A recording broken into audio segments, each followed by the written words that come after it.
Hey, what's up, everybody? BDF 44 coming at you with another video. All right, so had to stop my art gallery process that really is going very well, by the way, uh, to address California's state CalFresh situation. They sent me my SARS back, and for those who are not knowing what the SARS is, it's your update every 6 months or so to let the state know that you have the same income, same address, and everything. That situation got derailed because they sent me the information in the mail a day after the expected time for it to be sent back. So I initially told you guys about that several therapy sessions ago, but they ended up sending it back to me because one of the answers to the questions didn't have a check on it. Now, the answer was a yes or no question, and then it had, if the answer is yes, you write up what the answer, the reason would be for the question. And if the answer is no, there would be no reason to write anything at all. I wrote yes because such and such and such and such, but it didn't check the yes or no. So they sent it back to me and said it was incomplete. So this is one of those situations where it's like, okay, I should have checked it. That person who didn't acknowledge that there was something written in there, and the only reason why it would be written in there is because of yes, was an asshole. So that is something I'm comfortable saying. But nevertheless, it worked out in my favor because when we got a chance to look at the information, the reality is I should have answered no. So that is what ultimately came of all of that. I ended up having to call a lady to get the information that I needed in order to mail it back, because when they mailed it to me, they didn't give me a return envelope from which to send it back to wherever it's supposed to go. When you go online to look for an address from which to send your SARS 7, they don't want to give you an address because they think you're going to go over there and do something. So it's like, okay, well, how am I supposed to know to send it where?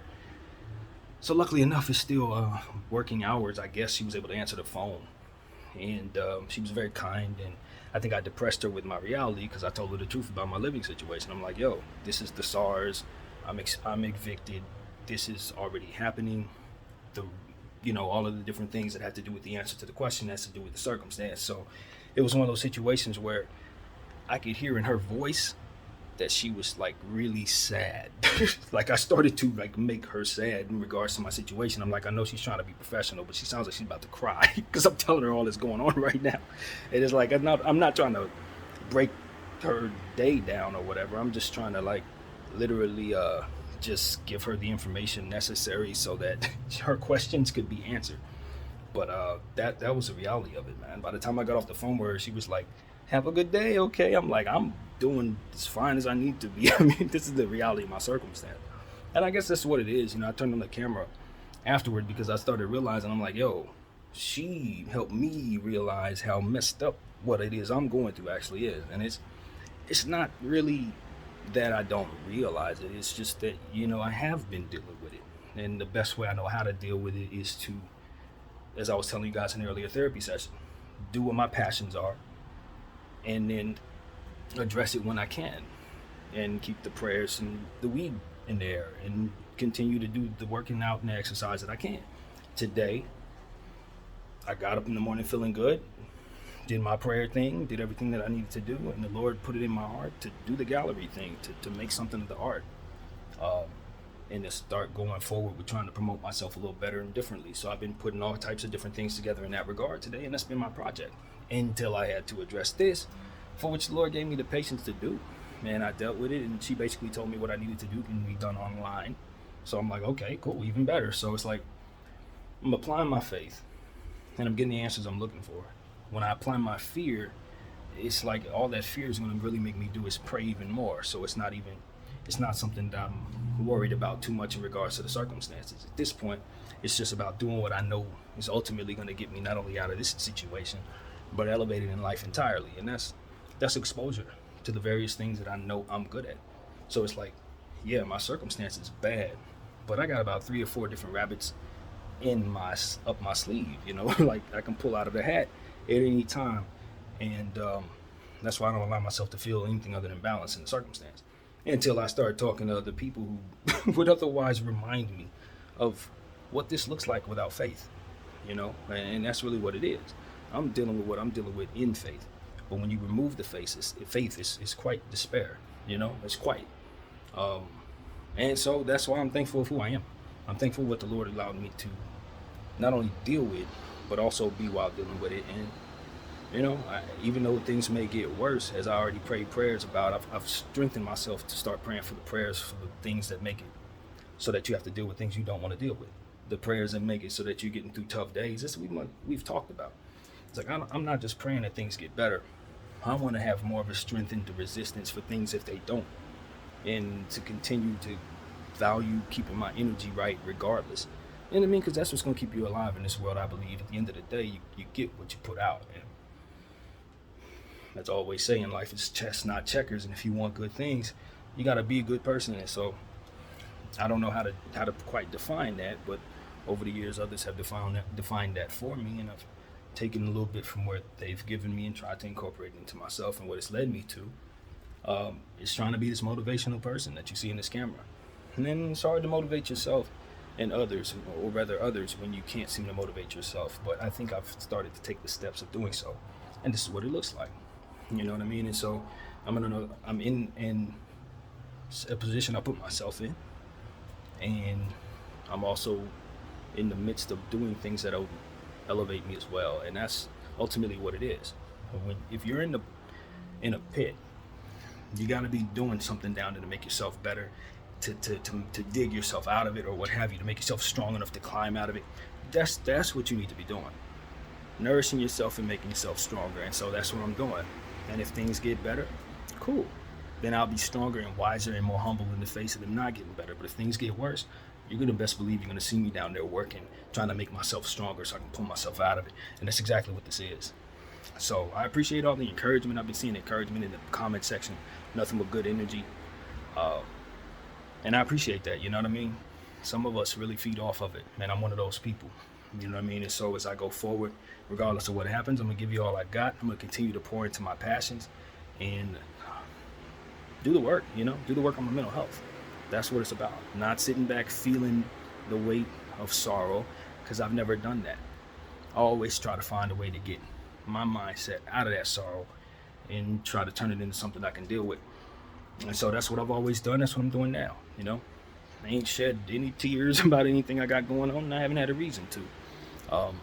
Because the Lord has been with me, and that's the bottom line. So I just want people to understand that He'll be with you as well. If you continue to face your hard times, whatever they may look like, with the right energy and the right, balance, I think is the word. And you deal, you deal. You don't crumble. Maybe you might stumble, but you will not crumble. And so that's what I'm here to say, man. Now I got to figure out where to go online and handle whatever it is, that she was telling me to handle. And got to a point where she was trying to give me the information, and I was waiting for her to give me the address in which to send it to, because she told me she would, but I think she was really wigging out over my story. And for me, it was like, I don't think she's making me feel better, so let me just hurry up and get off of this phone with this lady and get on the phone with y'all and talk it out. And that's what I did. I didn't say, hey, wait, can we stay on the phone a little longer and so you can give me more information? I'll figure it out. Or I'll just call back and talk to somebody else. But yeah, sometimes certain people's energy, when you're someone like me, you don't want to deal with them for too long, especially if you're the reason that made them feel worse. It's like, let me get away from this person. Honestly, this is kind of how it's been for me at times, though. I remember when my mother was going through the worst of what she was going through, and I would be handling my situation fine. But when I start telling other people what I'm going through, I would ruin their day. So it got to a point where I stopped telling people stuff, not necessarily because I was ashamed, but because of the sadness of my story. Would be like, yo, I'm ruining people's day. Like, I'm literally I'm a downer as it pertains to what I've been through. Not necessarily my personality, you know what I mean? And I think a lot of people are like that, but some people just don't necessarily wear their pain on their sleeve. And I wonder if I'm not one of those people to where people think I'm fine until I start talking. And it's like, oh, that dude, he's been through some things.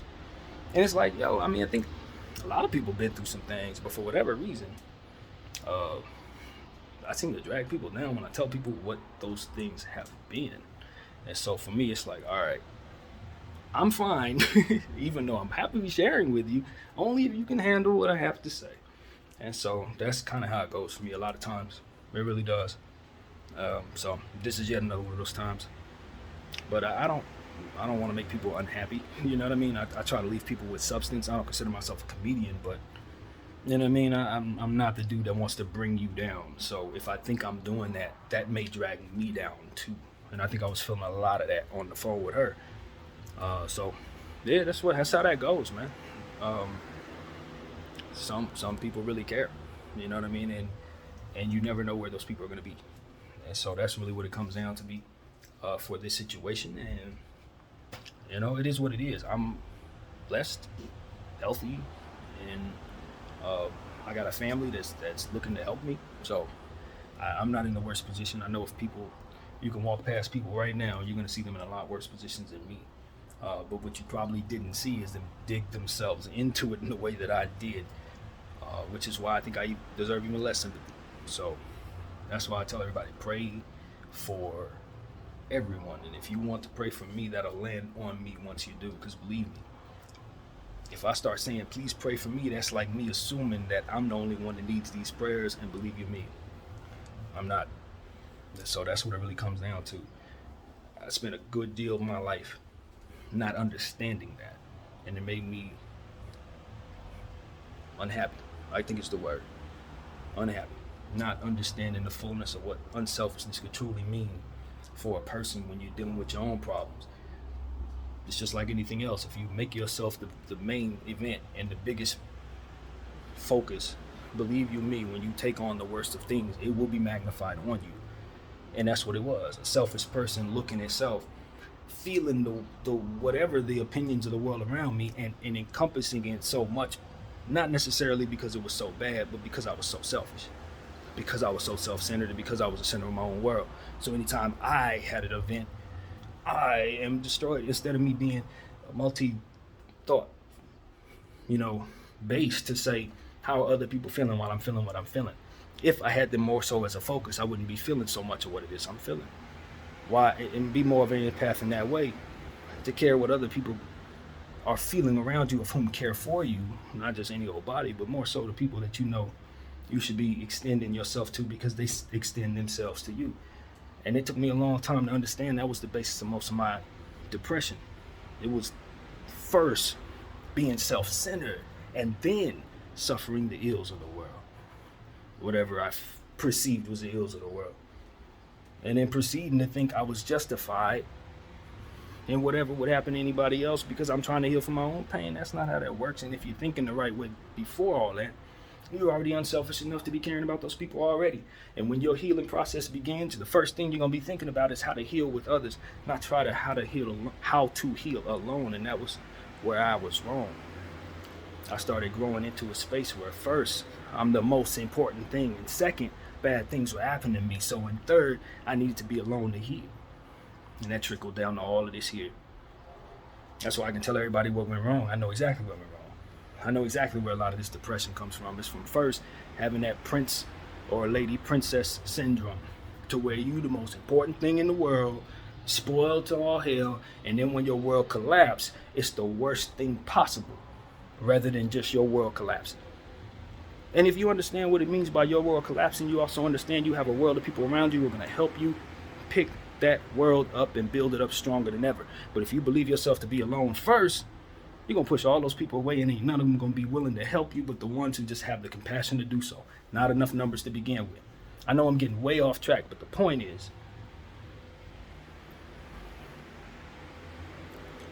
you treat others better to start, and when your world collapses, you realize it's not the world collapse. And you can still want for others from within a collapsed world. You can still want for better people's world, other worlds being better, and you'll find out that love will help build your world. That's exactly what I've learned.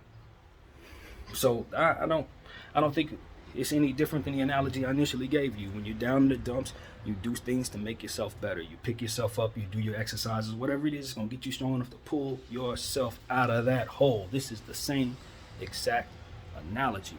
When you're doing the right things, being unselfish in nature, when the trauma comes, you'll have someone there, many people there to care for in the presence of what it is that you would otherwise take on as a singular prince, singular king, singular princess, singular queen that the world is supposed to revolve everything around.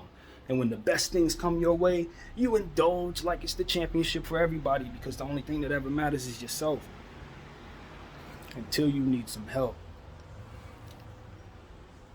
And then the only thing those people know how to do is be fake, because they never cared for nobody in the first place. So they don't know how to, even when they need to. The compassion don't kick in, but the fake do. The hustle do. The way to put on the mask and be all kinds of different ways, but compassionate and unselfish, because that don't come naturally because you ain't been engaging in that. See, that's how that goes. That's why I don't really want to even be around it. You know, the type of energy that I'm referring to, you just don't want to be around it, because first of all, sometimes it's easy to detect, other times it is not, depending on the human being, the personality, and who you are when you're detecting these energies around you. But the most important thing to understand is there's always signs that a person is selfish, even if they're going to show you all this, that, and the third. It's going to be certain things that are going to slip through the cracks, because at the end of the day, it's all about them. It's all about them. The front of the world, the back of the world, whatever it is. If they're like that, this is how that goes. And so eventually you're going to see that compassion ain't really compassion at all. It's all about who they are and what they want. And if you happen to be a character in that story, then happen to be a character in that story. But those of us who want to be unselfish, those who thrive to be unselfish, never even have that character syndrome to begin with. Everybody's involved. You know what I mean? And that's what it's about. I'm sitting here hurting, but I'm happy because my friend's doing well. I'm sitting here doing great, but somebody else ain't doing well, so I'm still trying to figure out how they can do better while keeping the balance and not overthinking that. Because when you do, sometimes you can ruin your own situation for somebody who ain't trying to better theirs.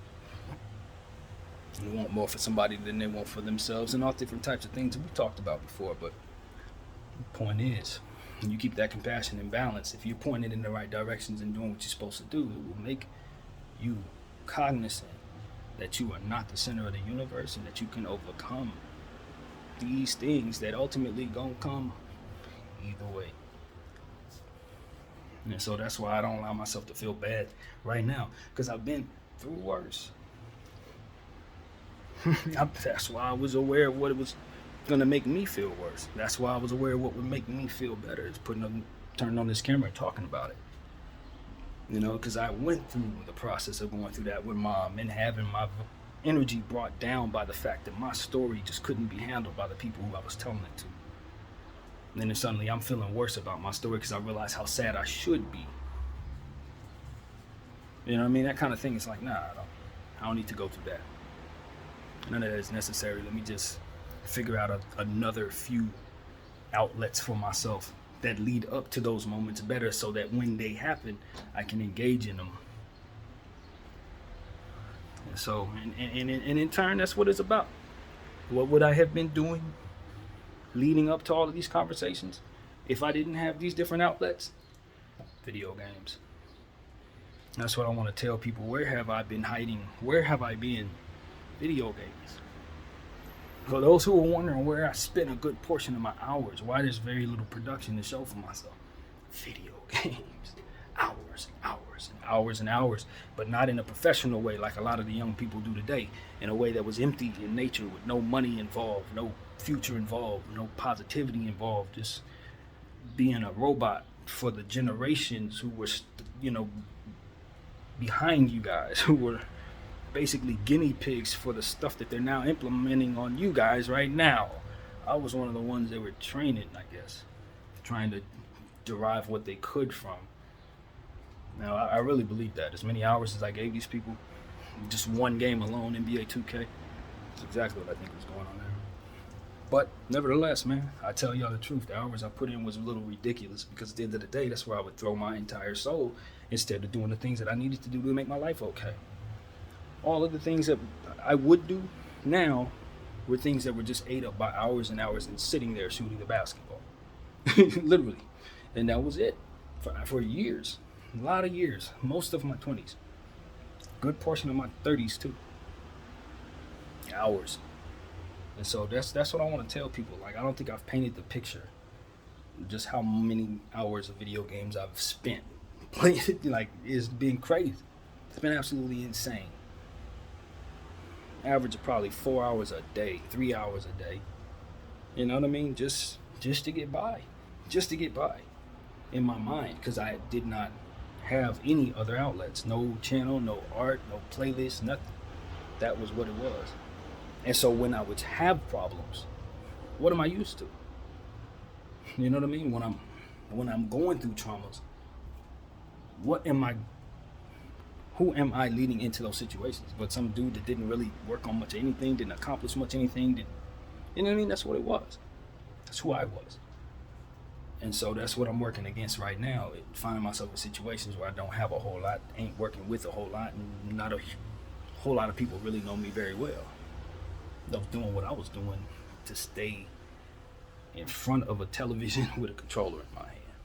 And I think it didn't lead to much of nothing. I don't even think I was all that good at it, to be honest with you. I'm much better at the things I do now than I was at 2K. So hours wasted to a degree, but information taken just the same, because a lot of this stuff is what I talk about now on this channel. But nevertheless, that's just the power of the Holy Spirit making it so that would still be relevant in some incredible way, not even a small way, honestly. But that's just what it was. It was going to hold my life was going to get to where it is right now, regardless. And I suppose it's going to go wherever it's headed from here, which I believe is going to be a better place, because at the end of the day, I'm doing too much. I'm doing too much for it not to. At this point, that's why I don't really find myself too sad, because I'm actually too busy, and that's what I can say I'm proud of. And don't even have Wi-Fi to play the video game. So even if I wanted to play it, it ain't connected. It ain't connected, and it won't be connected, because if I get back to that, I would likely throw away all of this, and that's not happening.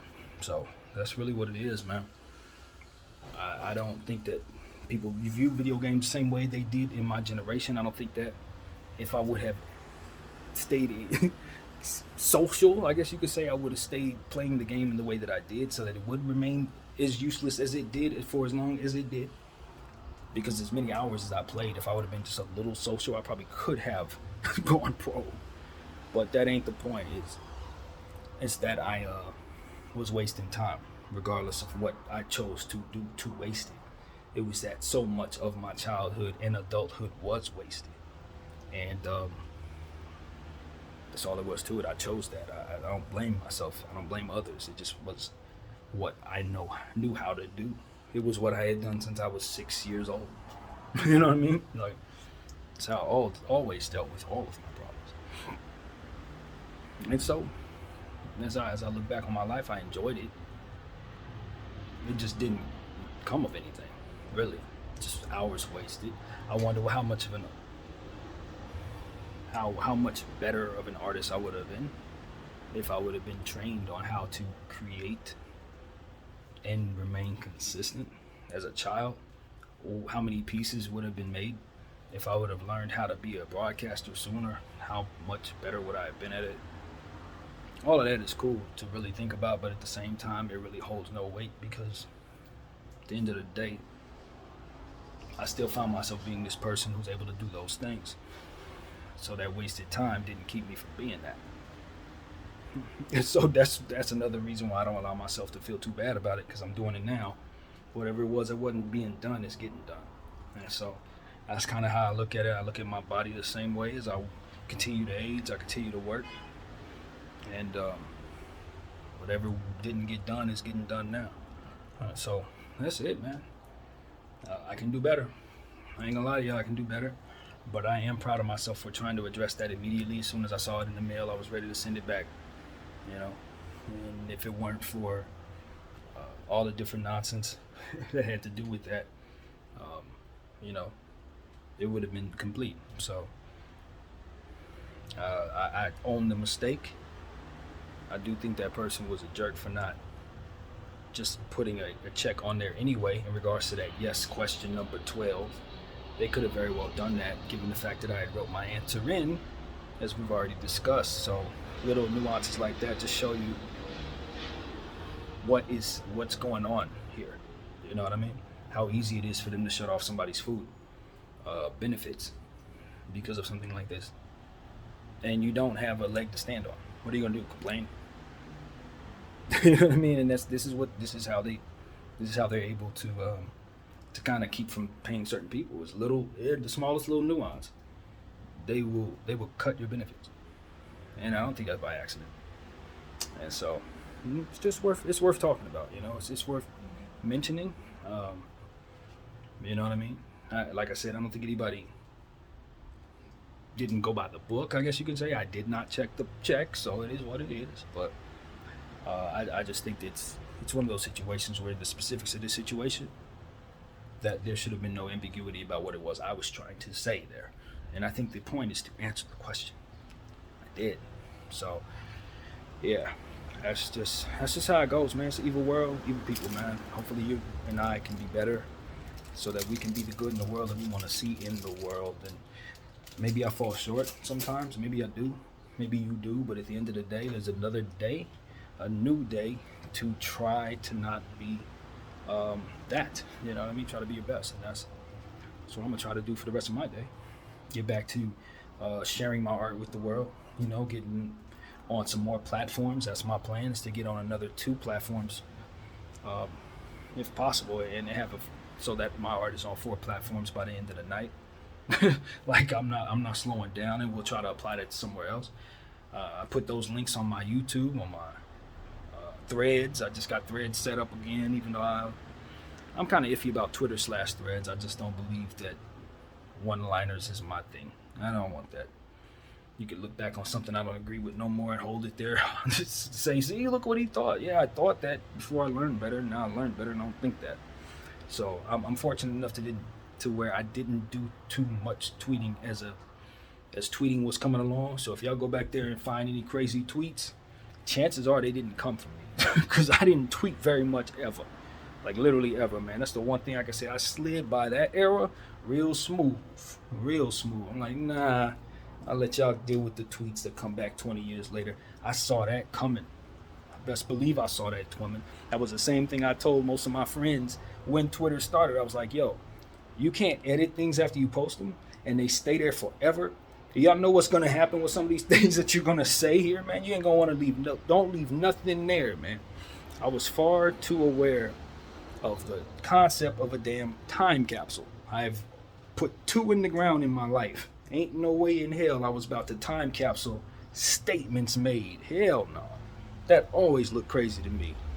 So I'm just glad I had this unique mind. Free thinker, I might be crazy, but I ain't that type of crazy. And so I'll let y'all have Twitter, man. I still ain't messing with that. But as far as posting links, yeah, I can post links, post art. Everything else is mold.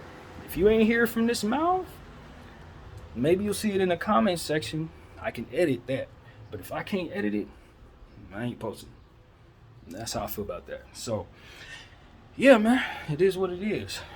I stand on what I say, but sometimes I may misspeak. And it is what it is. I can tell you I misspoke just the same and stand on that. So, ain't gonna be no, I can't edit it. I don't know. It might have meant that. I don't know, might nothing. But anyway, that's a whole nother story, man. I hope everybody's having a good day.